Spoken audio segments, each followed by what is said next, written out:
Welcome to the Soulbound Studios podcast.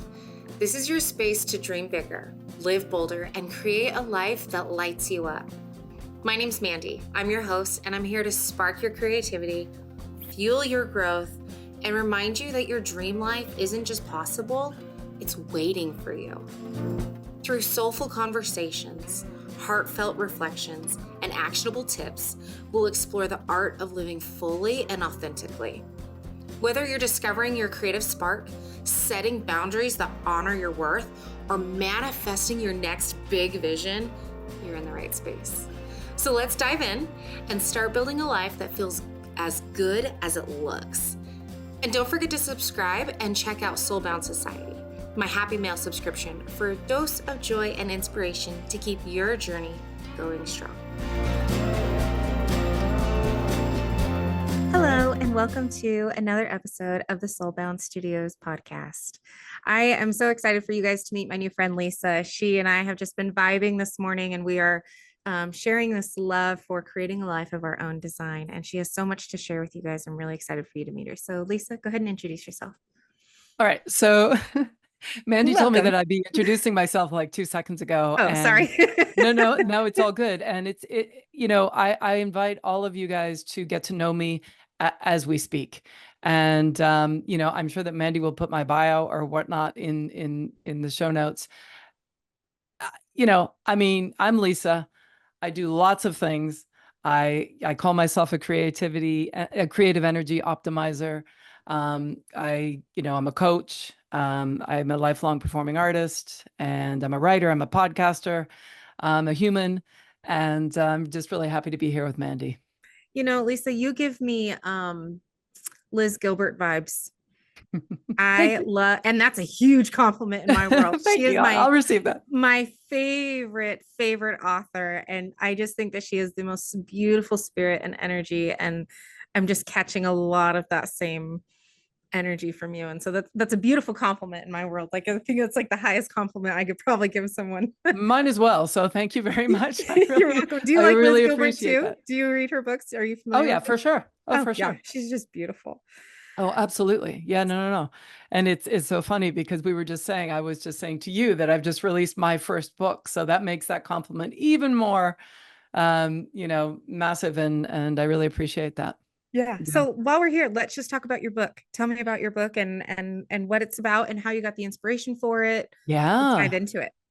So the title of the book is The Places Where There Are Spaces, Cultivating a Life of Creative Possibilities.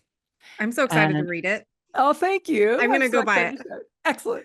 So it's really interesting because I think it's been in me all along in a way, not maybe what actually came out on the page, but the writing the book, had I not gone into dance, I wanted to go into journalism. I wanted to be a writer and all of these things. And so I don't know, about probably a good 4 years ago, I came up with the title. And I just said, one day I'm going to write a book and it's going to be called The Places Where There Are Spaces. It's so funny. And I never changed the title. I mean, I added the subtitle, and it kind of grew organically, like most things, out of my daily writings over the past four years. And then some other writings that I've done and that I kind of culled right together. And I put them together and I thought, some of them had been shared in some version. Not all of them. And whenever they were shared, I got a real sense from people that they connected to it and that they found them thought-provoking, right? And a lot of them, none of them are preachy because what they are is they're anecdotes, where I'm looking at myself through something that's going on in my life. So for instance, and not all of them, they're all a little bit different. They're all short. So there's, I think, maybe about 60, something like that, chapters, if you want to call it, little stories, and each one has a prompt at the end, right? Each one has a prompt that is related, but but kind of just and a space for you to write. I mean, yeah, so that you can write if you want, and it's an invitation. So I deliberately said to my publisher, I don't want it to look like you have to, so that if it's empty, it feels weird. Like if Mm-hmm. they're lines, like Mm-hmm. to me, like everyone's like, oh, a workbook. No, no, no, no, this is not a workbook. I don't want it to be a workbook. I want it to be interactive so people can pick it up and open it wherever they want Yeah. and read a passage and maybe think about it. Well, I really love that Yeah. idea too, because I'm a huge nonfiction reader, and usually if I love a book and it helped me, I'll read it multiple times. Like Liz Gilbert's book, Big Magic, I read it every year, at Yeah. least once every year, and I'm Yeah. due to start it soon. But so what I like about that, how you didn't want it to be like a workbook, is that they can take the prompts and write in their own journal, or not feel like they're wasting the page, or whatever, Yeah. because you might read it now, and then 5 years later you're going to have a totally different response to that question. And so yeah. That's exactly right. That's Mhm. exactly right. Someone actually just literally, someone that I really respect in the arts world just did a testimonial for it. And that's kind of what she said is, I can't paraphrase her, but she said something to the effect of, the honesty, which I love, and also just the fact that the value of it is that it's an investment in yourself, and that you can read it and reread it and it'll look different, just like what you said. And that was my offering. And I think for me it was really fun putting it together, because as I said, most of it had already been written and then I was kind of rewriting some of it. Mhm. And so it allowed me that extra perspective to not only look at me and what I wrote then, but that, you know what I mean? Like all the layers. And so that was really cool. And as I went through, I did have a thing, I don't know if it was a limiting belief, but it was kind of this idea that, this isn't the book that, it's funny how we say these things, but in the coaching world, everyone's like, a coach has to write a book. Well, I've never listened to that, Mhm. and B, I'd already written the book before I ever heard all that noise. And so if I mention as a coach that I have a book in the coaching community, there tends to be oh yeah, me too, me too, me too, me too, me too, down the line, right? There's all these courses about how to write a short book, and it's meant to be your calling card and all of this. For me, not at all. For me, it came from within me. It Mhm. was literally a place where there was a space, and it invited me to come and share and hold space for myself Oh, I in, love that. yeah, in order to share, in a different way with all of the readers. And so yeah. And so what you'll find is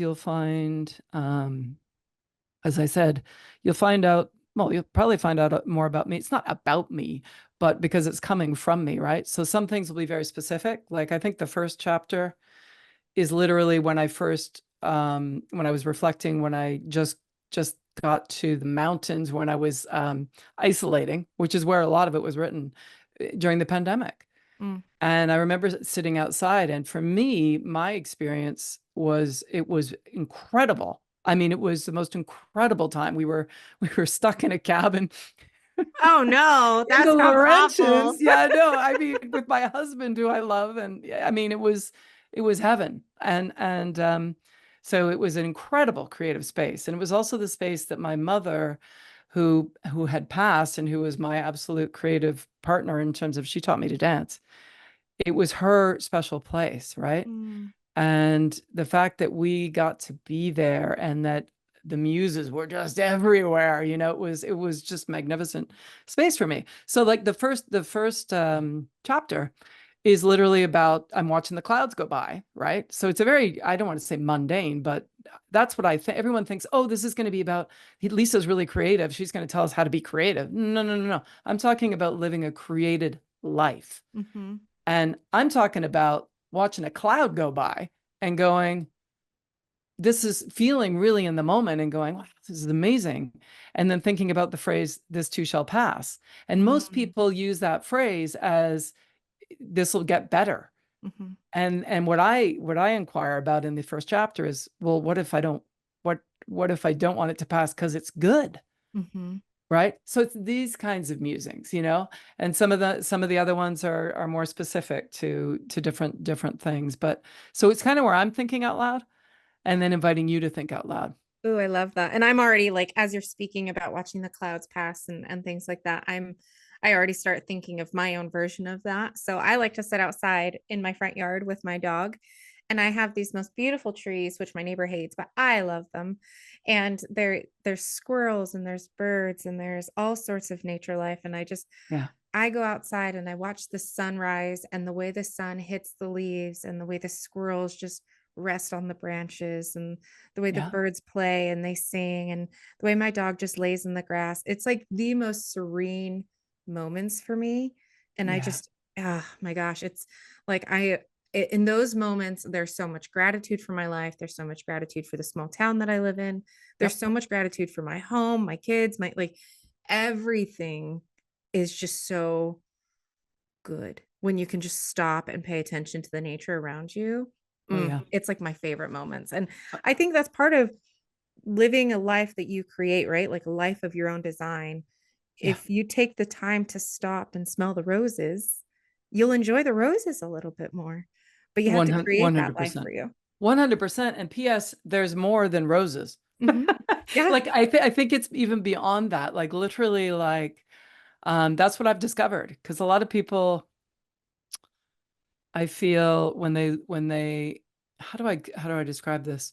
Actually, I don't know what a lot of people do, but I've heard perceptions of me, Mhm. let's say. I do know that, right? And it's so interesting, because I've kind of learned to kind of just that's their experience. But I enjoy, like, okay, people will put me like however they meet me, right? So you're meeting me now. So Mhm. you're human, so you're going to naturally make assumptions and file me into categories that you can understand. Lisa's like, like Elizabeth Gilbert or Yeah. whatever, right? And Lisa's obviously a coach, and I want to be a coach. And Lisa's a podcaster too. And wow, she has lots of energy. So you've got all sorts of things going on in your head, which is cool. So this is how you met me. Mhm. But someone else, like my neighbor, might meet me on the street or on my paddleboard or something, and they may or may not know about what else I do. But however they meet me, they could be a stranger on the street. They're going to meet me, and they're going to meet me full out in the moment. Do you know what I mean? And Mhm. so what's happened to me along the way is whatever I'm doing, if I'm directing theater, she's the theater director. If I'm with my daughter, she's Haley's mother. Mhm. If I'm with, do you know what I mean? Like, and because I'm full on in the moment with whatever I'm doing. And it used to bother me. Like it used to bother me. And then I realized, no, that's actually the coolest thing in the world, Mhm. is that they're just, they're going to make their own. I didn't have to prove anything or tell them anything or whatever. So it's kind of, I don't know why I went on that tangent, but it's kind of fun for me to, well, be being quote unquote interviewed, right? I mean, we're having a conversation, but to be on the other end, Mhm. because I'm really good at listening and listen and listening to what people are, not what they're telling me, but what they're telling themselves. I mean, that's my Mhm. area of expertise. But this whole, like, I mean, I can get joy out of it. You're right. It's just opening your eyes. I mean, nature for sure. I mean, it's in spades, right? Nature gives it to us. But I'm telling you, bad weather gives it to us. When my nephew passed, my God, it was the worst thing that could have happened. So much grew out of that. So my mother's passing, or, and it doesn't even have to be that good or that bad. I mean, literally boring moments, like, those mundane moments and the moments in between. I always talk about the moments in between the leaping and the landing. Mhm. That's the place where there is space. The moment between the next word that you say right now and how I receive it, that's magic right there. I really, really love the way you said this, that that's the space between the leaping and the landing, because I feel like that would be the best way to describe my life right now, because I left a very toxic job in March and I took this leap, right? And I'm still kind of like figuring it out. Like I'm in the air and I don't quite know where I'm going to land, but I'm kind of navigating all these different ways I could go, or like it. Yeah. I think that's the most beautiful way to explain that. But that's where growth happens. Like 100%. That's it's where where all growth happens. possibility lives. Mhm.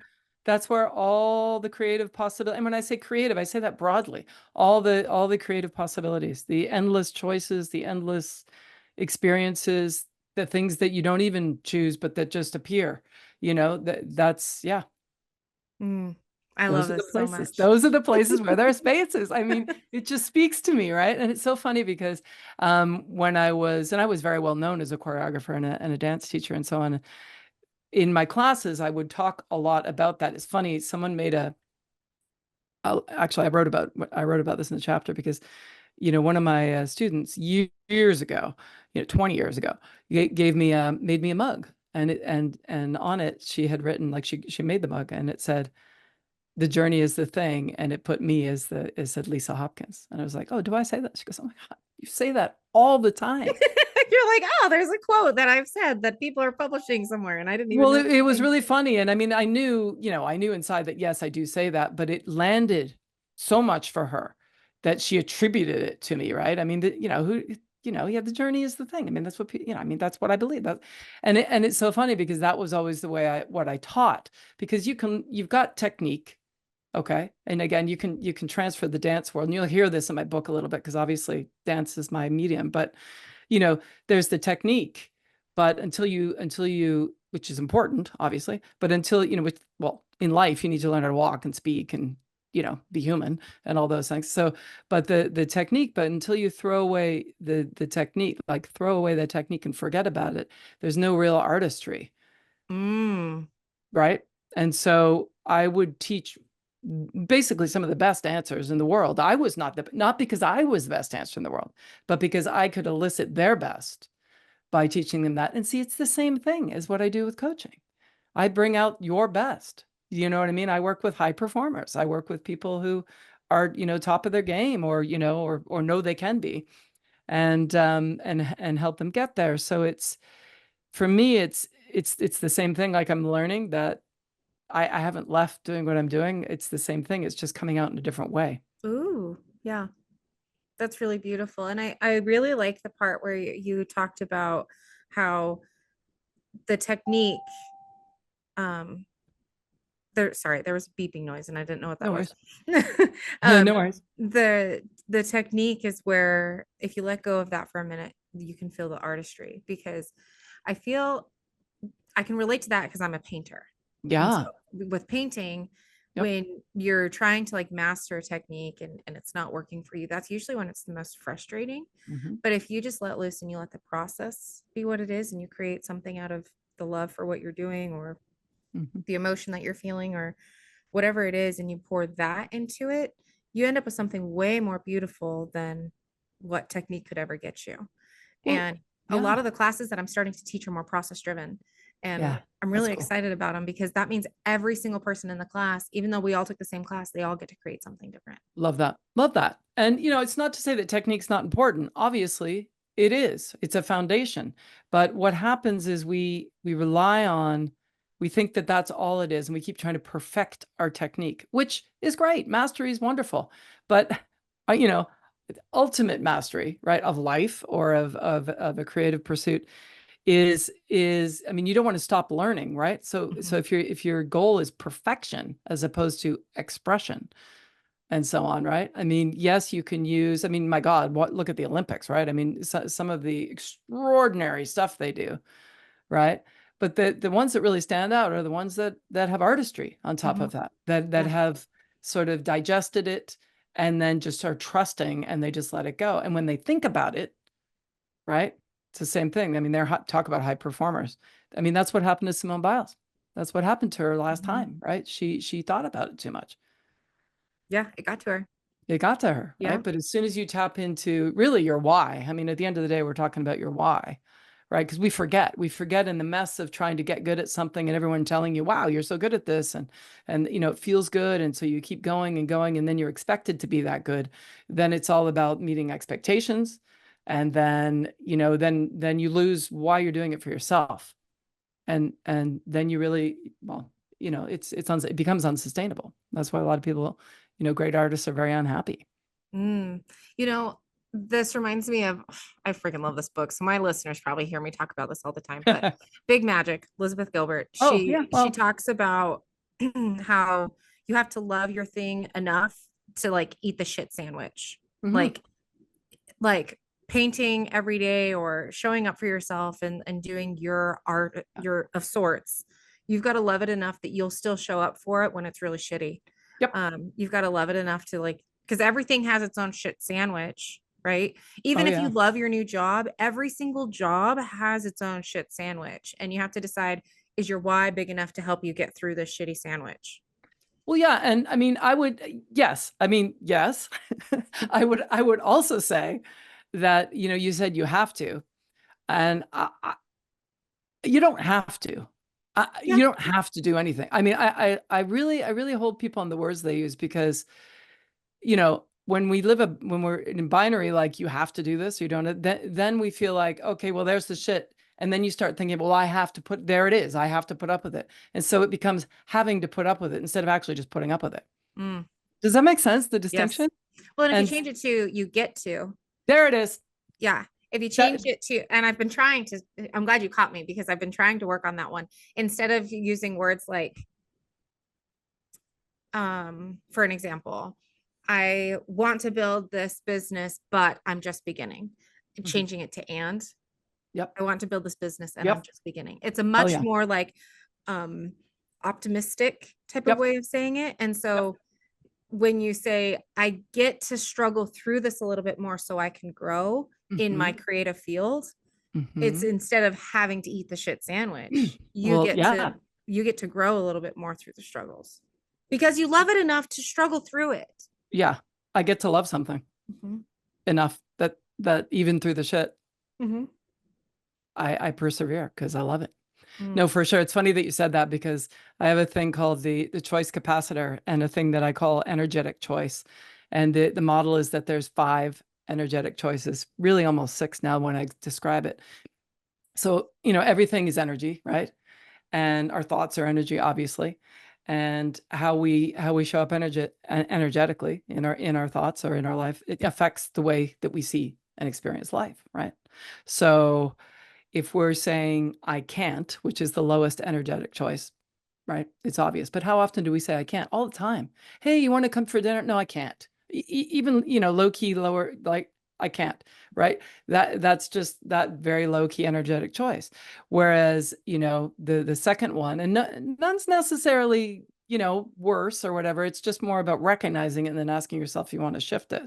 Which, the second energetic choice I talk about is I have to. Mm. And Yep. that's the binary one. It's like, I have to. So, it gets you doing it, but it's like, it's obligation. Mm. It's, I have to, it might be fear, whatever. When you move out of I have to, the next energetic choice I talk about is, and you're going to be familiar with this because we all are, is I should. Mhm. So if you imagine it going up the dial to here, which is I should. So I should is what I call I could with shame, Oh, yeah, right? because should almost has this like it's almost like you want to do it like oh yeah I should start that business, I should start that podcast, I should do this, but there's something that's still holding you back. Because it's motivated by shame. So rather than saying, exactly what you said, I should do that because I said I would. I should do that because they want me to. I should do that because whatever. You start to realize if you lose the shame, then you have I could, right? Then you go, I could do that. You can hear the tone of my voice Mhm. even. I could do that. And then you're really at choice. Because maybe you don't decide to do it, but at least you're in choice. You're not shooting yourself all over the place, right? So you're Mhm. right. So because so many of us find ourselves doing things because we think we should, and then we go, "What the hell are we doing?" Right? Or why am I doing this? So then you get to I could, and once you get into I could, you're exactly right. Then you start to connect to like, well, not only can I, which is empowering, right? Because that's where you're truly aware of your capabilities, right? So you're like, no, I could do that. And when you decide that you do, that you're going to do that, then you go, not only can I, but I want to. And that's Mhm. the fourth energetic choice. I want to do this. And when you say, I want to do this, you're tying it into your whys. I want to do this because I'm a person. I like to give value. I want to do this because whatever your wants are, right? Whatever. And that's connected to your values, right? That's connected to your why. And once you're in I want to, then hell, it's just so easy to get, I call that choice with gratitude. So not Oh. only are you doing it, but you're doing it. And in the moment, you're feeling gratitude for it. So I get to is choice with gratitude. I get to do this. I get to talk to Mandy right now. Mm-hmm. I mean, I could be literally going, well, I can't talk to Mandy and then canceling you out. I can't, she's late. I can't do this. I could have said, "Ugh, I have to because I missed it last time. And, or that I should do this, because, well, I can think of lots of reasons why I should. Oh, because you have a book out and, all these stupid reasons that my brain might say why I should do it. And then I go, no, I could do that. I could do that. I could totally do that. I mean, it's just, I'm having a conversation. I love having conversations. I want to do that. Then you Yeah. shift to that, and then here I am. I get to do this. So it's And choice with gratitude, right? Do you see how that works? I love it so much too, because like there's days, so I'm an artist, and so I'll find mural jobs and things. And Yeah. sometimes when I'm out on site and I'm working on a mural and the wind blows and gets dirt all over the wet paint or something like this, I get all pissed off or something. Mm-hmm. And I catch myself and I'm like, do you know what? I am so lucky that I've built a life where I can design it so where I get to paint on a Monday morning. Like that's my job. I get to paint on a Monday morning and people are paying me to do it. And How it's cool are like, you? yeah, you get to deal with some of the things, right? Like the Yeah. wind blowing on your wet paint, Yeah. but you get to paint for your job. Like Mm-hmm. it's something that I really try to bring in when there's sometimes that I'm not necessarily, because with commission, sometimes you're just creating a vision for someone else. It's not Mm-hmm. necessarily your soul being poured into it, but you For have a sure. skill set that someone's paying you to do. And so sometimes there's projects that necessarily don't light your soul on fire, but you still are doing the thing that you love, if that Yep. makes sense. Oh, And yeah. so, Yep. anyways, when I get commissions and I'm really just not fired up about the subject matter that I'm painting or, things like that, um, I'm trying to reframe my framework that like, do you know what? I get to do this and I don't have any toxic boss telling me how to do it or what to do or how to manage my time. Yep. I get the choice and this Yeah. is my choice and I'm excited about this. And then I've kind of taken it a level further and then now being selective on which projects I take on so that Yeah. way I enjoy my job even more. There you go. Yeah, because you get to choose. Mm. And it's perfectly normal. It's not woo-woo. I mean, it's not saying that, you're only going to do the things that you get to, but in fact, the I get to thing works almost way better when we're doing something we don't want to do, like your taxes. Mhm. Literally, because no, but when you need the energy, because man, the oh, I can't stand doing my taxes, or I have to do my taxes, or I should. I mean, those are not going to help you do something that you do that you're going to do. Yeah. I'm talking, especially when it's something that you are going to do, right? You're going to do your taxes. Um, so then you have choices about how. We're talking about how now, how you want to do it, right? And Hire it's so someone fun. else to do it.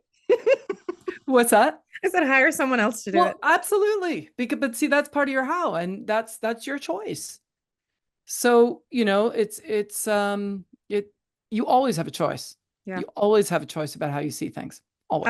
I was reading a book. It's called We Should All Be Millionaires by Rachel Rogers. And she talks about how if you use the word I can't and you say I can't do that, or I can't make $1 million, Yep. if you train yourself to change that word to won't, Mm-hmm. like instead of saying I can't, it's I won't. It's not I can't go out tonight. It's I won't go out tonight because I'd rather be doing this. If you change it and say Mm-hmm.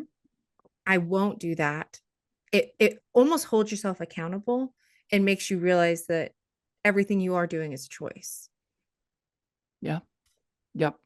A lot of the work that I do is about, and again, this ties into our living creatively, but is about discovering our defaults. And with the energetic choice thing, or with really anything that we do, it's really important to look at it and say, am I doing this, by choice because it's serving me right now, or am I doing it by default because I always do it this way? Give me an example.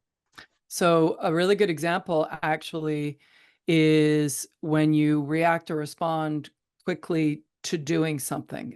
So and it actually it can be in something bad, right? Where you always say no.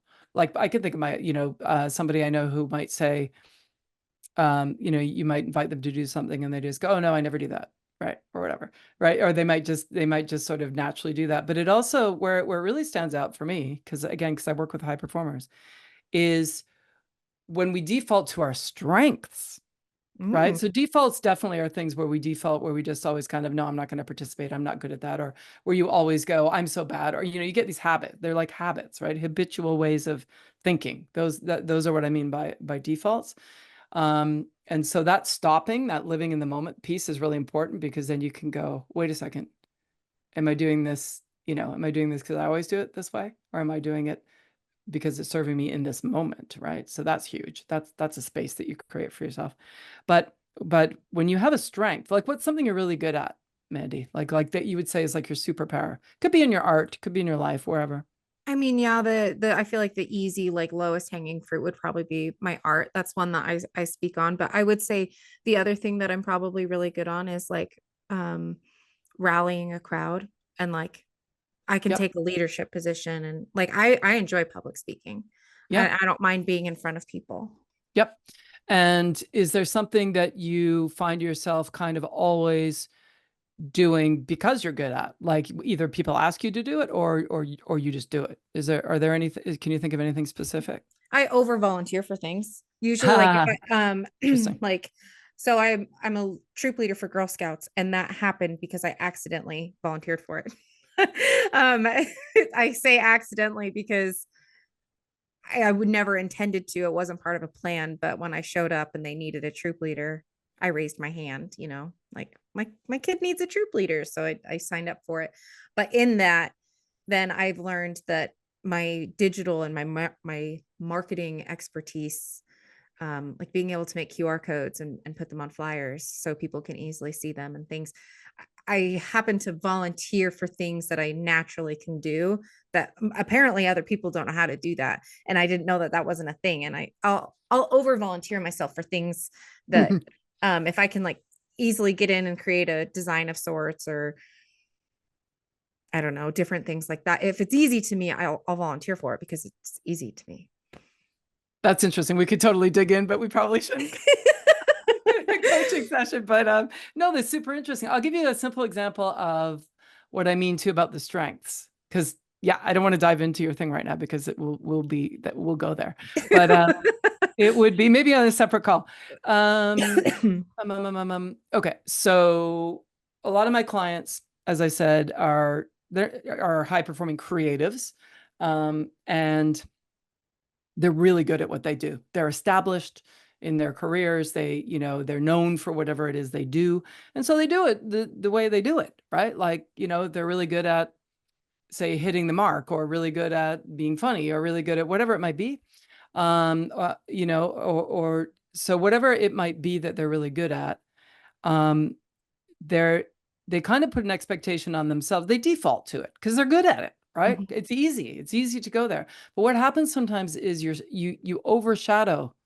If you're always defaulting to your strength, you're overshadowing other strengths that you might actually have, Mm. because people expect it, and B, you just go there because, like, even the volunteering thing actually fits into that. Well, you just do it, and then people expect it, and so you just kind of default to it. Which I've actually learned to set boundaries on, because if Yeah. you always volunteer to help other people do the things, they'll never step up and do the things. Well, yeah. And what's interesting about, say, a strength, like, is that if you learn to recognize it as a tool in your toolkit, as opposed to a way of being all the time, Mm. then it's always there for you. It's always there for you. Like, I have a lot, right? Like I can get in front of a crowd, and I can be loud if I want to be. I can be, but I can also be really intimate. I can do meditations. There's lots of other things, and do you know what I mean? And it's Mhm. like, um, you know, they become things in your toolkit as opposed to the overarching thing of who you are. So it's Mm. almost like you don't typecast yourself in your strengths. And we do that to ourselves. And so sometimes it's really good to look at your strengths and go, what is it that I default to all the time because I'm good at, or because it's expected of me, maybe? And then ask yourself, say, what would be different if I did that more by choice, and I left some space to grow and nurture and give shine some light on some of the other things that I have, so another Mm. aspects of me, right? And I think when we embrace those, even just in a small scale, like I was talking to a client the other day. She's actually she's a costume designer. It's not really relevant to the conversation, but she is an artist. And she was struggling with something going on in, not even in her art, but in her life. And she was saying, Lisa, I had a hot bath and I lit my candles and I read my book and I did all these things and I don't feel better.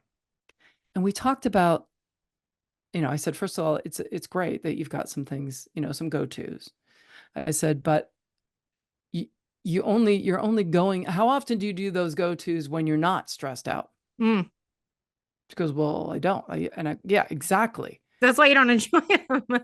Or So you can't break because free of that stress. you associate them with, I am stressed out of my mind, and then you go and have a bath and go, okay, and you become attached to these things having to make you feel better Mm-hmm. or associated with. Sometimes they do, right? So I said to her, what if you put those as options on your menu, but you grew your menu, and that you did every day something on your menu? It might not be those things, create new things, but every single day, and you build it as a foundation as opposed to just a place you go to when you're messed up or you're stressed out. Oh, I love that so much. So it's So about much. foundation. It's about balance and foundational, because it's the first thing that we let go. And the other thing is people get the limiting belief that, okay, well then I'm going to run every day and because I feel great and I'm going to do that. So no, like you need a menu, because you won't always have time to have a bath. You won't always have time to, right, or to do these things. Mm-hmm. So I don't know what makes you feel better. You do. And maybe this is an opportunity to discover what makes you feel better. But let's create a menu, and every day your goal is to click one thing on the menu. That's the goal. Not to run, not to exercise, not to whatever, but to pick something that is self-care every day. So I love this. So I started at the beginning of July, I started what was called the Soul 365 Challenge. Mm-hmm. And for me, I was starting it with the intention of painting every day. What Mm-hmm. it has evolved into, and I don't know if I've necessarily kept track or something, but it instilled a mindset shift. And my friend that's been following along and doing this with me is, instead of what started as me painting every day, it's now turned into just show up for yourself every day. What does that look like? And I love that you listed out like a menu. And if you don't, like, because last night my kids left with their dad, and every single Sunday when they go with their dad, and I'm like, the house is quiet and their stuff is everywhere. And I'm like, do I clean up the mess so I can enjoy a clean house while they're gone? Or do I sit and relax? Or is now my time to work? And I feel so directionless. Yeah. And that was one of those times where I guess I should write them down and have a menu, like, have it listed out in front of me. But it was one of the times where I was like, I know I could, I should, I would, whatever, do all these things, but I haven't sat down and watched a movie in so long. Like a movie I want, not my kids' movie. And that's what I did last night. Good for you. Is I got takeout and I watched a movie, and it was so nice to not feel the pressure of pulling me in one way or another, but it's, you just show up for yourself and however you can. And like my friend that's doing it with us, she has a pool in her backyard. She lives in Phoenix. And so she was saying that one day that was her Soul 365. And then she reads the next day, and then she journals the next day. And then it's just whatever it is, it doesn't even matter. It doesn't even have to be intentional anymore. It's just something that I know that I show up for myself in some way a little bit every day. Yep. Because And then you build whatever a that is. foundation. Then you build a foundation, and then when the shit hits the shit sandwich comes, Yeah. shit hits the fan, you're going to be that much more resilient, Mm-hmm. and then you're going to amp it up, probably. And then you can have your whatever ice cream and Bridget Jones movie. Yeah. You know what I mean? You can Yeah. wallow and have fun, but you're going to bounce back from that quick too. Mm-hmm. Yeah. Yeah. And Yeah. I found when I have down days, it's okay. Like I give myself grace through those down days, like when I'm feeling maybe this defeatist mindset or something, because I think usually when those types of days come in, it's when I am putting too much pressure on myself. The Yeah. pressure Fair. that I put on myself to succeed or to be good at something or to be consistent at something or whatever it is that I'm trying to do and like a goal Mhm. I'm trying to set for myself. Usually the defeatist mindset comes in when I'm realizing that I'm not where I want to be and putting Yeah. pressure on myself to get there instead Hmm. of just enjoying the journey, right? What was the quote you Totally. said? The journey is the thing. Yeah. The journey is the thing. And I think sometimes we just have to give ourselves a little bit of grace and allow ourselves to, We don't have to. we get to give ourselves a little bit of grace, but just allow ourselves that Mm. permission to Love that. just sink into that feeling, acknowledge it for what it is, but then understand how you can maybe retrain your brain to not be defeated, but empowered. And Yeah. for me, when I do that, I know that when I'm in a defeatist mindset, the best way for me to do it is get to work. There you go. Like Yeah. clarity comes through action. Opposite action, right? Yeah. Opposite action. Yeah. No, and I mean, whatever works, right? And that won't work for you all the time. Mm-hmm. It's interesting because, and that's okay. That's because you're human. It's not Mm-hmm. because you're broken. And so that's the other toolkit piece. It's like, I have actors who say, I always warm up this way and it works. And they get into that. I have to do it. I have to do my push-ups. I have to do whatever. And then it's like, well, yeah, but what about other things you could develop, as you're in a different kind of show or you're in a different kind of, there might be different aspects. Like what pressure are you putting on yourself? If you say, this is how I warm up and this is what works, it is what works, but it doesn't have to work all the time because then you add that pressure. So Yeah. then again, you're going, what will work and what will work this time, Well, and what I and like about having like a menu, I really should just write out a menu. That gives me ideas of, the things I love. And so when you're feeling directionless, try one of these or something. yeah, Um, yeah. but what I really love about that idea is that sometimes getting in the tub and lighting some candles, sometimes that doesn't work. Mm-mm. Sometimes what you need is to go burn off some of that anxious feeling Yep. through in the gym. Yep. Or, you know what I mean? The tub is not where you need it. Maybe you need to do the gym and then the tub. Like, Well, that's it. And here's the thing: is sometimes the tub is a default, right? That's what I'm talking about with defaults. Mhm. So if we default to when I feel shitty, I go to the tub or I have a glass of wine or whatever it might be. It's like that's where you say to yourself, am I doing this because this is what I always do when I feel shitty? Or am I doing this because I feel shitty, but in this moment, what's going to serve me? And Yeah. then you open up. Then you open up the possibilities.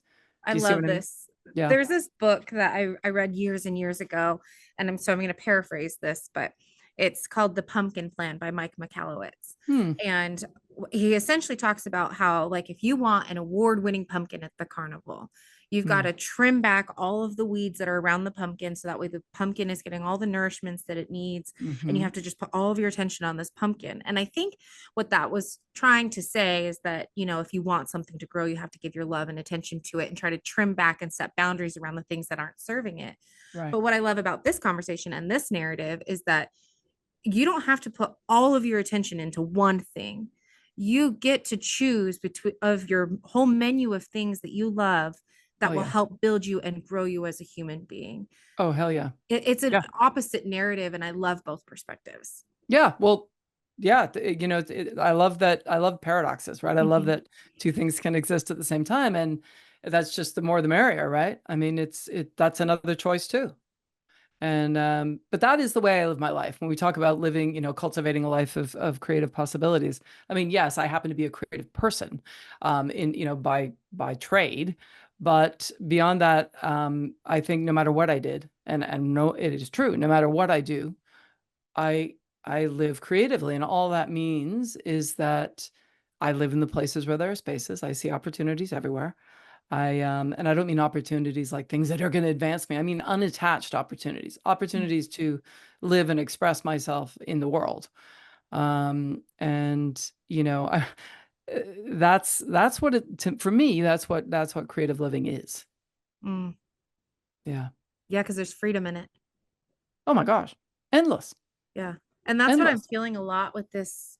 So every year I set an intention word for my year at Hmm. usually in the Burr months, September, October, November, I start Yeah. thinking about what word I want for next year. And I realized like really early into this year that the word that I picked. The word that I picked for this year was connect. Mhm. And parts of me was like, oh, I don't think that's the word I need. That's not the word I'm resonating with. But as I tried to dismiss it, I'm finding more and more opportunities that I'm naturally connecting, like through this podcast, like Yeah. you get to Yeah. connect to Yeah. all these people. And I would have thought that the word like freedom, I mean, my word free was, I think 2022, 2021.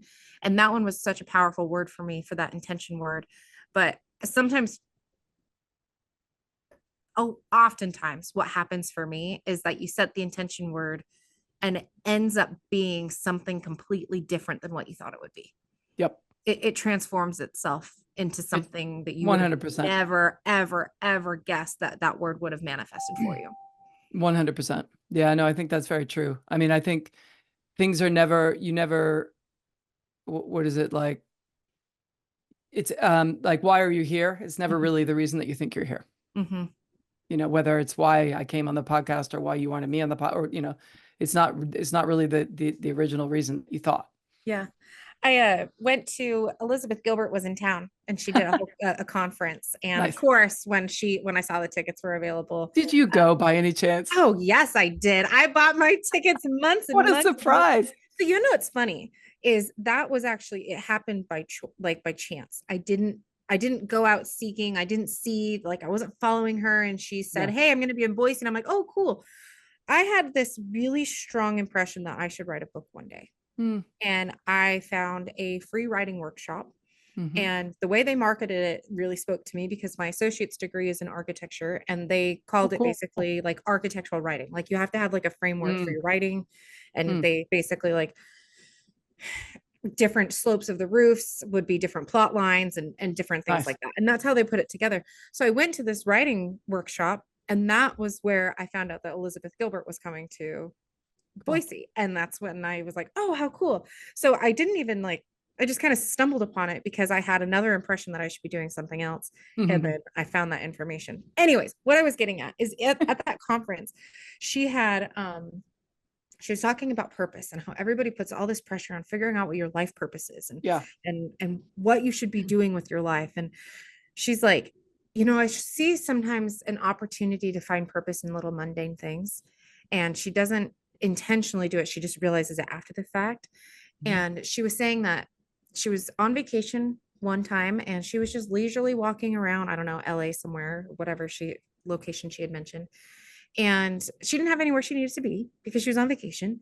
And there was a guy that was on a ladder. He was painting something or he was on this rickety ladder. And she just went over quietly and held his ladder.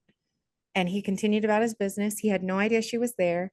And as he started to come down, she's like, okay, he's safe now. And she walked away.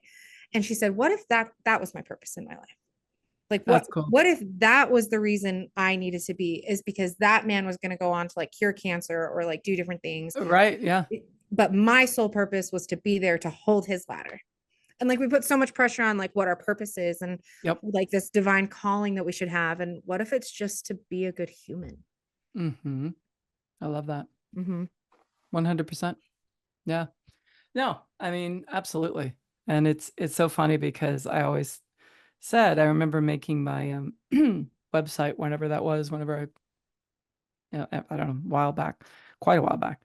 And I didn't put any pictures of myself on it deliberately because, and what I said on the website was, I remember saying in my bio, I don't know if it still says that, but on my bio, I said, I call 3 places my home, right? New York City, Burlington, Vermont, and now Quebec. And I said, but I live in the infinite places in between those, right? That I live in between. Those are technically the cities where you might find me, but I live in the places in between. And I said that, you won't find any pictures of me on this website, but you'll find my photographs because I think you're going to learn more about me by the way I see the world and maybe even a little bit about yourself so I'm going to share these photographs with you. And I remember for the longest time, that's what it was like. Somebody eventually came along and said, no, but it's really important that they see you're a human. So I have literally one picture on there, just to show that I'm a human. But that's kind of the way I roll, right? It's like, it doesn't matter to me where I am. I mean, there are certain things that I know, and I call these influencers, right? Like environmental influencers, or we have emotional influencers, we have spiritual ones. There are things that influence our energy. Yeah. And I do a lot of work with that. And they're literal things like, if there's a person that throws you off your game or whatever, or if there's a person that makes you feel better, that would be a social influencer, right? Or if there's an emotional influence and so on and so forth. And for me, like, I have certain, so it's not like things are going to always be the same everywhere where you find me or where I'm living, because I've lived all over the place. But there are some influencers that make me my best, right? Which is art, which is being surrounded by, there's some environmental things that are important to me. There's some, cleaning things. I have a big physical influencer because I'm a dancer. So if I haven't moved my body, it really affects me. Do you know what I mean? And so those kinds of things, I think, I'm not sure why I went off on that tangent, but they're really important, right? How to understand how we're influenced by energy. And those are applicable things that we can apply to that being open to live in the places where there are spaces, right? And I think by and I guess they're kind of self-care too, right? Where we want to help ourselves be the best that we can be, then it's important to address what affects us and what helps us. And it's contextual too. And that's the other thing. It's, I'm always working with my clients about it's not black and white. It's not always going to be the same. I mean, yeah, there might be capital letter, like, no, that really sets me off. Anytime it happens. Okay, well, yeah. But sometimes, like, for instance, my daughter, it used to be, she's probably my biggest influencer. It takes a lot to throw me off my game, right? Things can roll off my back. Things don't really bother me. I don't take things personally. I really practice that. But my heart center for my daughter is my biggest, and then my family, but my daughter first, for sure. And so if she calls or texts or whatever, she's an adult, right? She's 27. But even all through, especially when she was a teenager, like if I would get a text, it would change my energy. If I heard it, there's a period of time where it was always bad news, or stress. And I would respond to that, right? It would take me out. And if it was good, it would take me out because I get all excited. So I started recognizing that, a couple of things, and that you said this earlier, is that, with the volunteering, is you start to recognize that, well, just because I can doesn't mean I have to. So just because I can take the phone call with my daughter and I can make her feel better in the moment doesn't mean I have to. And the other thing was, when I don't take the phone call right away, she learns. She learns that, I call, inevitably an hour later, she'd call and go, oh, everything was fine. But I would put myself through the whole thing. Oh my God, oh my God, oh my God, oh my God, and let her cry and blah, blah, blah, blah, blah. And then, right. And then still an hour later, she'd be like, oh, it's fine. So like I was so attached to in my involvement with her. And now with my detachment, I'm still completely like in the know and loving her, but I'm not attached to what I think it should be or what I think would be better for her or any of those things. So that we're going on a parent tangent, but it's huge for me and probably for a lot of other mothers, right? They're hugely influenced by their kids. How old are your kids, Mandy? I have 4. And they're all coming up on birthdays. I call this birthday season. From my birthday kicks us off in June, and we have one every single month until October. Holy cow. And so we're in the thick of birthday season. But as of right now, their current ages are 5, 6, 8, and 11. Amazing. Yeah. So, but they, and I think everything you're saying about, setting those boundaries essentially with what you have, it goes right back into creating this life of your design, right? Yep. Because and I did a podcast several episodes ago that was letting go of what isn't serving you. And the first step, I think, is being aware that it's not serving you. Like if you can say, like, energetically, every time I talk to my daughter on the phone, whether it's, high or low, but you, as an empath, probably you take on Yeah. her emotions, and that's usually what it is. Yeah. You can say, okay, right now is my focus time. I'll call her back, like that. You know what I Yeah. mean? You can Yeah. set that boundary for yourself, because you know that whatever emotions on the other side of that phone is going to influence you in some way. Totally. So it's a Totally. boundary that you set, but it's Yep. letting go of what isn't serving you and making space for what does, and Yep. setting the boundaries around your time to where you can control the influences that are affecting your Totally. behavior and your productivity and all the Yep. things. Yeah. No, 100%. And I think I love the way you described it, because a lot of people think of boundaries as things that they have to declare to others, and to hold, no, I've had enough. I mean, yes, at the end, if it's really a serious thing and a life-threatening thing or whatever, yes, but the boundaries are for yourself. Mm-hmm. They're for yourself, not for other people. You can't make other people do or not do other things. So what you're doing is you're honoring you. Yeah. And I feel like the key is to do it energetically for yourself and not have to say anything. I think people get really stuck when they say to someone, I've had enough. That's my boundary. I'm sorry. You can't cross it, because everybody's going to close at that moment. It's a very closed to all sorts of any kind of possibility. Whereas if you say to yourself and you show up that she didn't notice, Yeah.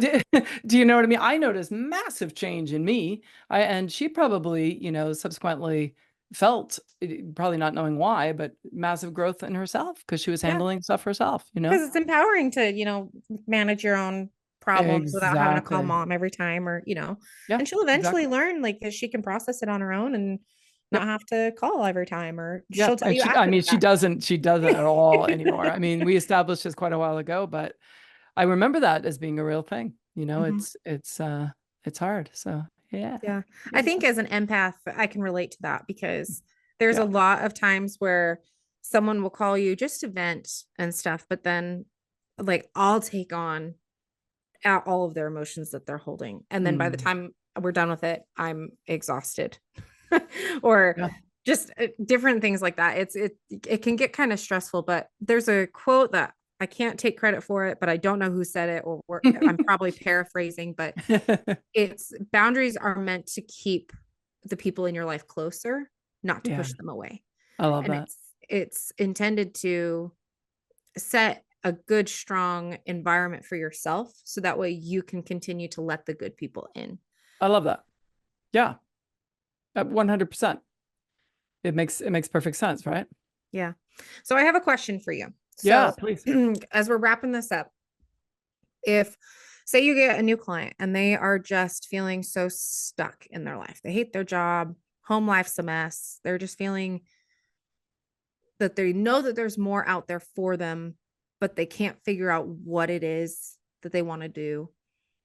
They want to create a life of their own design. Where do they start? You start asking, why is that important to you, first of all? And we go there. Why is that important to you? I get that you want to do that. I think it's really important, because I think a lot of people feel frantic, right? As a coach, I don't know the answers. You know Mhm. the answers. Mhm. And I don't think you have a problem, or need fixing. But my expertise is being actually completely detached, to saying in a way that I'm not gonna lead you. I'm not gonna tell you what I think you should do, or this is what I do, that therefore Mhm. why don't you try this? Not at all. So we would literally dig into, what stories are you telling yourself currently? And Mhm. we probably jump into that, into, and literally from a question like, why is that important to you? Um, I would sort of keep digging into that, asking them questions that they never ask themselves, right? I mean, Mhm. everybody knows that. I think pretty much it's pretty safe to say that if you asked and took a survey, everybody would say, yeah, I want to live a life that I create myself. Yeah. Right. How do their next question is, well, how do I do that? Mhm. Right. Well, how do you do that? Let's bounce the ball back. Right. And then you start to move them from, I often say, moving from probability right? Probably, it's going to be like this, and to possibility, Mhm. literally. So it's moving them into the land of possibility. But your land of possibility is very different than mine, not because you're more limited than me, but because your life is different. Mhm. And our ideas are different. And your ideas are different. And so, again, I would not want to impose anything upon you, but I am really good at bringing out, and seeing your genius and helping you cultivate that so that you can then go ahead and make your own, figure it out. Like, I don't do 12-step plans with people. I mean, I could, but I don't. It'd be a real friggin' waste of your money with me. You know what I mean? I'm super intuitive. I would challenge them. I support them, champion them, obviously. Um, but yeah, so I don't know if that answers your question, but that's, It does. Well, and I was hoping that you would say something along the lines of mindset, because I think yeah, that's where you that's it. start, is the, like, if someone comes to you and they're like, I hate my life, I hate this job, I hate this, like, I hate everything they use is they hate. Yeah. Well, we need to change that narrative. What Yeah. is it that you do enjoy? What are the blessings that come from having this job? Could there Yeah. be other options? And I Like, would, yeah, no, for sure. And rescripting, changing the narrative for sure. And I would never say we need to, or you have to, though. I would never say that. mm, I would get into the, why are you telling yourself that? Where's that coming from? Not because I want to analyze you, right? So it's not like therapy, but what might another point of view be? What might another way of looking at it? We'd sort of you know, we'd cull from it. So we would never say, stop doing that. I believe, again, in energy, and I believe that any energy we spend trying to get rid of thoughts is the wrong thing to do, because mhm, then you're giving significance to the thoughts. And they're just thoughts, in the words of Susan David, they're not directives, they're thoughts. They're just energy. So you can get mm, curious about the thought and invite it in and go, hey, and ultimately you're going to figure out that those thoughts that you created were there, and they actually probably helped you once. They mhm, actually thought they were helping you or did help you. And the reframe and the rescript comes in, I'd love for you. I'm recasting you in my language. I'm recasting you. I've got a great new role for you, as opposed to saying, you've been canceled, man. You're out. I don't need you anymore. It's like, no, I do mm. need you, but I don't need you in that capacity, because I want all of my energy. And so let's, could you say this? And then you rescript it together. Does that make sense? Yes, it does make sense. And I love the narrative that you have here, because it's not a, it takes all of the pressure out of everything that we think we should be doing. Yep. Like, it takes all of the pressure out of, we need to, I have to, those types of words. And I really love Indeed. the practice that you've put in with using that type of narrative, Yeah. just even in this conversation, but probably throughout your whole life you've been working on that, because Yeah. that's something that's a new thing for me.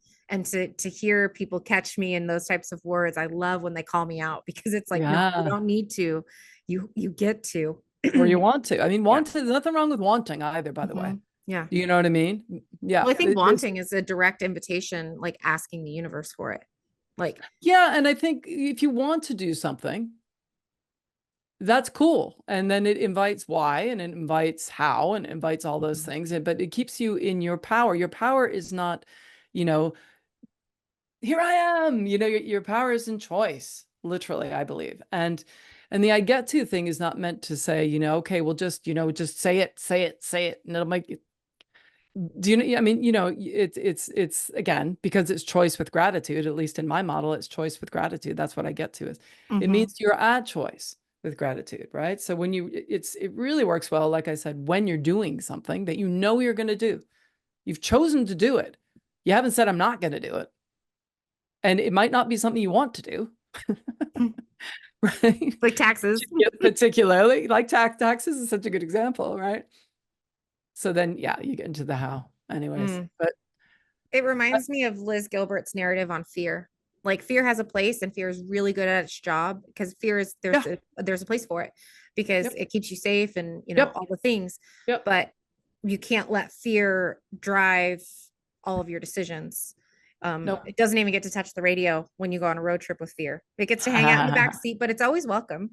Yeah, It's always welcome, but it has yeah. to hang out in the back seat. Yeah. Or you give it a different, if it can sit in the front seat, but just say something else and let it navigate, but let it Yeah. navigate to where you want to go. How about that? Mm-hmm. You know what I mean? Because you want it there if, for discernment, you want it there to help you out. But not, yeah, everything is not fearful, but it's data, right? It's all about, your brain is just based on data. And so if you say, if you say, I want to not fail, it's gonna call like AI. It's gonna say, okay, these are all the things that fit. This is how she's failed in her life before. So we're going to avoid those things. That's why it says, don't do that. Mm-hmm. And then you go, no, that's old news, old data. I actually can do this now. I actually am really good at speaking. I know that when I was 10, I peed my pants on stage or whatever it might be. And it was really embarrassing, and I lost all my friends and whatever, but I'm cool now. So that's old data. So does that make sense? Mm-hmm. And you I go, actually really love that too, because the things that I'm wanting to start doing again is like teaching art classes online, and yeah, I might dip into coaching a little bit and, yeah, see where I want to go with it. But totally. it's really what I really want to be doing right now is teaching art classes online. And Love it. I did that once. I started it in 2020, and then um really I think just life got I think I look back at it now in retrospect, and I can look at it and go, the universe needed me to go through some other things before it was my time for this. Like it's not necessarily that I failed. It was that we chose to stop doing it. We chose to go somewhere else. Yeah, Like divorce, all of that. I needed to go through all of those things to find a better version of myself and let evolution take its place for me to be able to fully engage in this and not have anything hold me back. It's like I needed the runways cleared a little bit before I could there do you it go. again. There you Yeah. go. I love that. Yeah, So I I love try that. not to look back and go, oh, I wish I would have never stopped doing this, because I was doing this 4 years ago and I stopped doing it. And now I've got to rebuild. And I try not to get into that narrative, but there is sometimes that I do, like, oh man, I just wish I wouldn't have stopped. Could you imagine how Yeah, but far I that's could have useless. been? It's so useless, It right? is. It's a You're useless spending thought. energy. Yeah, yeah. You get to Mhm. start now. You don't have Yeah. to, but you get to if you want to. Do you want Yeah. to? And like how much better it can be than what it was then with all the new knowledge and It'll be stuff. different. Yeah. You don't know what it would have been like then. Mhm. It might have been fine, Yeah. but it's going to be unique now, and it's going to be new, and that's cool, right? Hey, Yeah. I was gonna ask you before we sign off. You had asked me to introduce myself, and it occurred to me that would it be how about I read just a tiny bit of my introduction in my book? Ooh, I would love that. Yeah. And then Would that be okay? usually what the last question I ask is if people want to get in touch with you, how they do that. So if you want to read your book and then Cool. do that, I think that's a great idea. Are you sure? Yeah. Okay, perfect. I love So it. let me just grab this. Let's see if I have it here. Okay. All right. So living in the moment has always come naturally to me. Ever since I can remember, it's been second nature. I could always see the possibility in each moment. And even when the moments were less than ideal, it was easy for me to find my light in the darkness, like glow in the dark tape on the theatrical stage of life. For the longest time, I assumed that others were able to do the same. And when they couldn't, it frustrated me. It wasn't until I became a life coach that I discovered there was a way to share and express my gift of living in the moment in a more tangible way beyond the proscenium. In many ways, my lifelong career in the performing arts was all about the places where there are spaces. In theater, we begin with an empty space, and the way we position or place the actors and scenery on the stage creates relationships and evokes meaning. In dance class, as in life, I was always drawn toward exploring and experiencing the spaces between the leaping and the landing, both as a student and as a teacher. My choreography was filled with space that allowed and invited perspective, energy, and breath. This has been a long time coming. In fact, I'm pretty sure that it's been inside me all along. In any case, it is literally a place where there was a space, and I've chosen to be in the moment and fill fill it unconditionally, trusting the process as I share some concepts and ideas I've learned along the way, inquiry and musings that I have gathered in my journey, many of which were created or rewritten while staying in place in the Laurentian Mountains of Quebec during the global pandemic. Some are shared lessons, while others are more practical coaching exercises. Intrigued? I hope so. So this book is not just a reflection of my journey, but a guide to help you navigate your own paths more creatively and mindfully. And there's journaling too, which is super cool. So I encourage you and Mandy and your listeners and anyone who wants to have it in a book club. I am all about the conversation, right? So it's not about selling the book. It's about continuing the conversation. So the places where there are spaces, cultivating a life of creative possibilities. Oh my goodness. I just love you and your energy and your soul. This has been absolutely beautiful. Thank you so much for being here. Ditto. If people want to get in touch with you, how can they do so? So they can follow me. I have a podcast called Stop Time, Live in the Moment, which is available everywhere. And it's kind of cool because it's got 3 kinds of content on it now. It began as an interview series, and I still do that with creative people, high-performing creative people, and they're kind of like coaching conversations, actually. So they're not press junkets. One of my recent guests, or 2 of my recent guests, were the screenwriters of Inside Out 2. So really cool conversation. So those are cool. Those are longer form. And then I have meditations on there, and I have some of my own personal musings and coaching exercises. So Stop Time, Live in the Moment.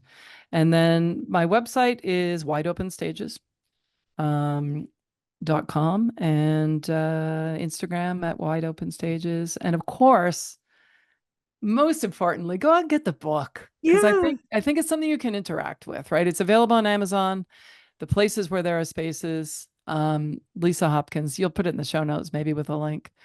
But that's it. You can reach out. You'll find me. I love it. I'm so excited. I was actually going to go place an Amazon order today. So I'm going to add your book to my cart and dive into it because it sounds beautiful. You're the best. And I would love to hear your thoughts and reflections, Mandy, because as a fellow artist and a fellow human, it's always, it's kind of continues the conversation. Yeah. Well, this was wonderful. I'm so honored to have you here on my podcast, and I'm so grateful that you took the time out to meet with me today. Thank you so much for being here. Ditto. You were so well worth waiting for. Be well.